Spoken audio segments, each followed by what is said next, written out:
పాకిస్తాన్ అణుస్థావరం మీద మనం ఏ బాంబులు వేయలే, కానీ ఆ అణుస్థావరం నుంచి ఎక్కడికైతే అండర్ గ్రౌండ్లు పెట్టుకున్నారో ఆ ఎయిర్ బేస్ దగ్గర మాత్రం మనం బాధాం.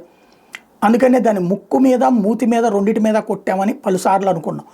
ఇప్పుడు ఆ తర్వాత జరిగినటువంటి ప్రకంపనలు, అక్కడ లీకేజీ గురించినటువంటి అంశాలు, అమెరికా నుంచి వచ్చినటువంటి అణు విమానం, అట్లాగే ఇటు పక్కన వీళ్ళ దగ్గర నుంచి టర్కీ దగ్గర నుంచి వచ్చే ఇదే మన ఈజిప్ట్ నుంచి వచ్చినటువంటి ఆ పౌడర్ని చల్లేటటువంటి విమానం, ఇవన్నీ ప్రపంచం అంతా గమనించింది. ఇదంతా ఒక ఎత్తు అయితే గత 4 రోజుల నుంచి భూకంపపు శబ్దాలు వినబడతా ఉన్నాయి. లేటెస్ట్గా వచ్చేటప్పటికి మరొకసారి కీలకమైన పరిణామం చోటు చేసుకుంది.